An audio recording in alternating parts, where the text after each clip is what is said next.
जाटव साहब, शुरुआत आप ही के साथ करते हैं। देखिए सर, अब सरकार में आप आ गए हैं, अब डिलीवर करने का वक्त आ गया है।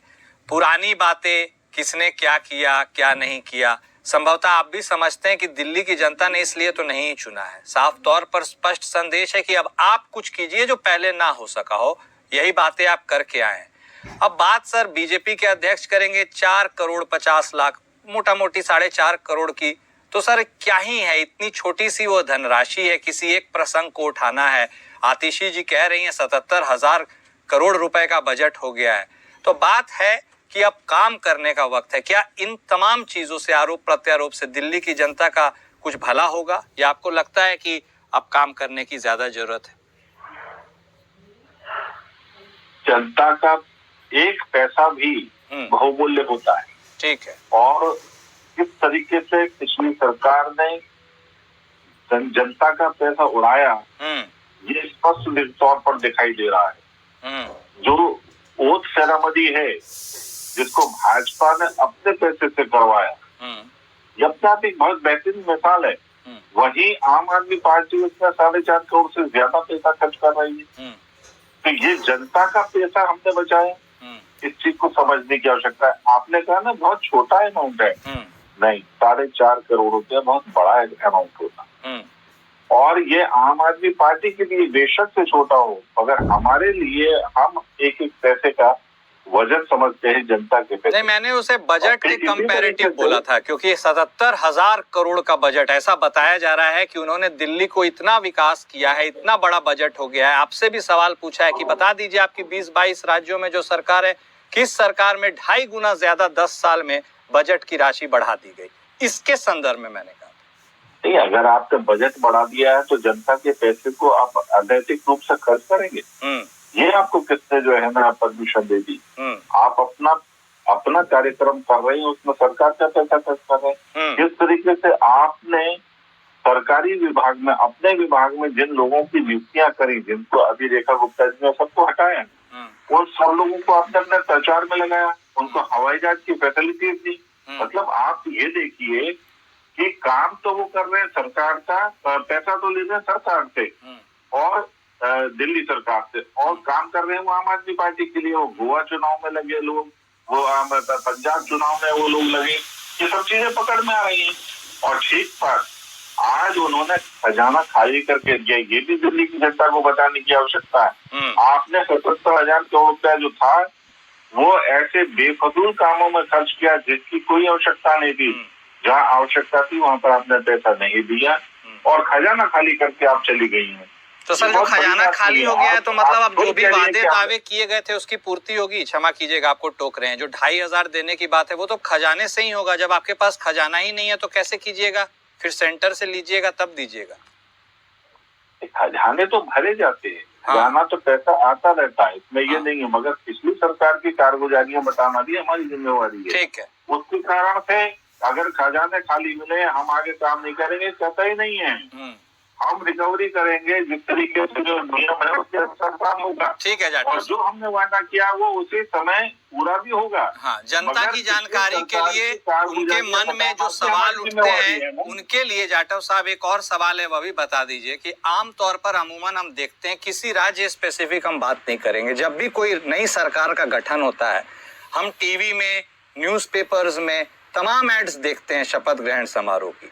तो आप ये जो बात कह रहे हैं ये सिर्फ दिल्ली स्पेसिफिक है, या भारतीय जनता पार्टी हर जगह, चाहे सेंटर में हो चाहे स्टेट में, जहां भी सरकार में जाती है वो सरकारी पैसा इन विज्ञापनों पे खर्च नहीं करती है? जनता के नॉलेज के लिए जहाँ पर भाजपा का सिंबल लगा हुआ है वहां पर भाजपा अपना पैसा स्वयं खर्च करती है। चीज को बहुत अच्छी तरह समझ। हम जो भी कार्यक्रम जो पार्टी के स्तर पर होते हैं उन सब पैसा भारतीय जनता पार्टी खर्च करती है, हम अपना पैसा खर्च करते हैं। जो सरकारी कार्यक्रम है वो अलग है। तो इसलिए इस चीज को समझें कि जहाँ पर हमारा प्रचार हो रहा है, जहाँ पर कमल के फूल का निशान दिखाई दे रहा है, वो पैसा भारतीय जनता पार्टी स्वयं खर्च करती है। सर ये जो शपथ ग्रहण समारोह होता है, ये शपथ ग्रहण समारोह होता है चाहे किसी भी पार्टी का हो, ये सरकारी कार्यक्रम होता है या पार्टी का कार्यक्रम होता है?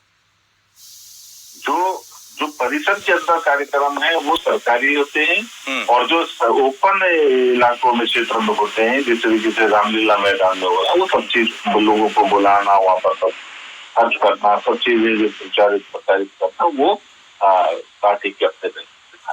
ठीक है, यही अपने आप में बहुत बातें बताता है।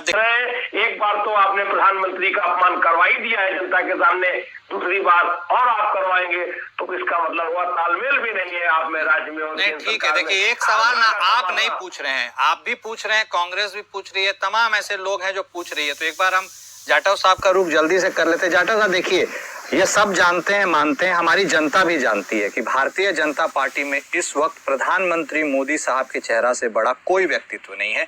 बहुत सारे चुनाव उनके चेहरे पर, उनके नाम पर ही लड़े जाते हैं। साफ तौर पर इशारा है कि जब नाम पर चुनाव लड़े जाते हैं, चुनाव जीते जाते हैं, तो फिर उनकी बात के ऊपर अमल करना भी उतना ही जरूरी होता है, उनके व्यक्तित्व को देखते हुए। ऐसे में सर, यदि उन्होंने अपने ज्यादातर भाषणों में ये उल्लेख किया था कि पहली कैबिनेट में हम ये काम को पूरा करेंगे, जैसा कि तमाम विपक्षी पार्टी आपसे निवेदन भी कर रहे हैं, सवाल भी पूछ रहे हैं, तो आपको नहीं लगता है सर, प्रधानमंत्री का इतना बड़ा नाम है, उनके कद की मर्यादा करते हुए यह काम तो कम से कम कर ही देना चाहिए था? भले ही सेंटर से पैसा लेना पड़ता, बाद में चुका दिया जाता, लेकिन कर तो देना चाहिए था जाटव साहब। हमारा मकसद जनता से जो कमिटमेंट किया वो पूरा करना है और वो हम पूरा करेंगे। मोदी जी ने जो कहा कि 8 तारीख को हम इसको पूरा करेंगे और 8 तारीख को दे। ठीक, सिर्फ 15 मिनट के लिए कैबिनेट की बैठक हुई और उसमें सबसे पहले प्रायोरिटी यही होगी। अरे प्रायोरिटी तो आपको टांगने की है, आम आदमी पार्टी के भ्रष्टाचारियों को टांगने की है। जनता तो आपको टंगा हुआ देखना चाहती है, अभी आधे टंगे हो, इन्हें पूरा टंगा देखना चाहती है। उस चीज को चाहती है। देखिए, अगर आम आदमी पार्टी जो है वो 2500 रुपए के ऊपर राजनीति खेल रही है, ठीक, आप 1000 रुपए पंजाब की जनता को नहीं देना चाहते।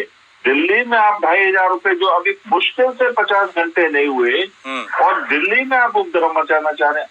आप क्या, आपके बगैर कहे हम ये काम करने वाले हैं, आपको कहने की आवश्यकता नहीं है। ठीक है जाटव साहब, ठीक है, देखिए आपको पंजाब की करनी चाहिए। ठीक है, निगम साहब था कि आप यहाँ आरोप लगाएंगे, इसीलिए उन्होंने जाने से पहले ही ये बजट को लेकर के जो भी कंफ्यूजन था वो स्पेसिफाई कर दिया है कि हमें किस हाल में 2015 में दिल्ली मिली थी और अब हम भारतीय जनता पार्टी को किस हाल में दिल्ली दे रहे हैं।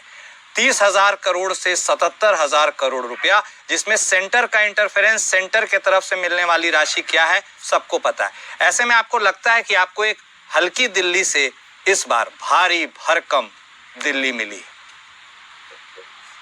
मुझे आज किसी ने पूछा कि जयंत प्रकाश जी, अरविंद केजरीवाल जी कहाँ आजकल दिखाई नहीं दे रहे। मैं चिंता मत करो, उनका पासपोर्ट जो है वो जमा है और सुप्रीम कोर्ट के निर्देश पे जमा, वो कहीं उड़ के नहीं जा सकते, इसलिए वो भी नहीं भाग सकते किसी सूरत में। और दूसरा, ये जो बात कही है ना बजट की, उसे फर्क नहीं पड़ता। बजट हर महीना कलेक्शन होता है और आपको ये मैं बता दूं, जिस तरीके से गलत तरीके से पैसा खर्च हो रहा था, आपने सैकड़ों नहीं हजारों लोगों को गलत तरीके से सरकार में भर्ती किया हुआ था, सबको निकाल दिया गया, वो पैसा बच रहा। हमारे पास पैसे की बहुत अच्छी कलेक्शन होने वाली है, बिल्कुल चिंता न करें। जिस तरीके से आप अपने निजी कामों के लिए आपने जिन कर्मचारियों को भर्ती किया हुआ था, सब हटा दिए गए। आपने निजी काम के लिए, पार्टी के प्रचार के लिए उन लोगों को रखा हुआ था, वो सब हटा दिए गए, सब पैसा बचेगा। किसी सूरत में हमारे पास पैसे की कोई कमी नहीं रहने वाली। हमें दिल्ली का विकास करना है। पहले जो चोरी हो रही थी, जाली थी, जगह जगह से जो गायब हो रहा था पैसा, उसको भी रोकना जरूरी था। हमें कोई फर्क नहीं पड़ रहा है, हमें कहीं खाली खजाना मिल रहा है, उसकी चिंता बिल्कुल नहीं है। मगर खजाना खाली हो किस लिए रहा है? ये झिंगुर बैठे कौन है, ये चूहे बैठे कौन है, ये चोर बैठे कौन है और इनका चोरों का सरदार कौन है, इस पर निगाह है। इसलिए दिल्ली की जनता को उन चोरों से मुक्त करा रहे हैं और जो दिल्ली की जनता का पैसा, एक एक पैसा दिल्ली की जनता के डेवलपमेंट के लिए, उसके विकास के लिए लगेगा, और जो हमने कमिटमेंट किए हैं वो सब मिलेंगे। तो जाटव साहब, दिल्ली की महिलाओं के मन में यह सवाल भी आ रहा है कि उन्होंने बहुत आशातीत निगाहों से आपको इस बार मैंडेट दिया, उनकी भी बहुत अहम भागीदारी थी। वो यह जानने के लिए उत्सुक हो रही है कि ये जो 2500 रुपए उनके खाते में जाएंगे, इसकी कोई टाइमलाइन है, कब तक जाएंगे, या फिर जब टैक्स आप कलेक्ट कर लेंगे, खजाने में पैसा भरेगा, तब होगा? पैसा मिलेगा 8 तारीख को मिलेगा, आप देखते तो। ठीक है, देखिए, वो उन महिलाओं को मिलेगा जो इसके लिए एलिजिबल हैं। जो फर्जी लोग यहाँ पर बैठे हुए उनको नहीं मिलेगा। अच्छा, जो फर्जी लोग हैं यहाँ पर, वो उनकी सबका वेरिफिकेशन होकर के सब महिलाओं को, जो एक्चुअल में जो यहाँ पर रह रहे हैं, रह रही हैं महिलाएं, उनको सबको पैसा। ठीक है, देख लीजिए निगम साहब, वो कह रहे हैं 8 मार्च तक का इंतजार कीजिए, सब मिलेगा। हाँ, बशर्ते कुछ टर्म्स एंड कंडीशंस हैं। एलिजिबल महिलाएं, अब वो एलिजिबल महिलाओं का कितना बड़ा दायरा है उसके बारे में। एलिजिबल महिलाओं का अर्थ है नागरिक होना जरूरी है। ठीक है, पॉइंट नागरिक जो बनाए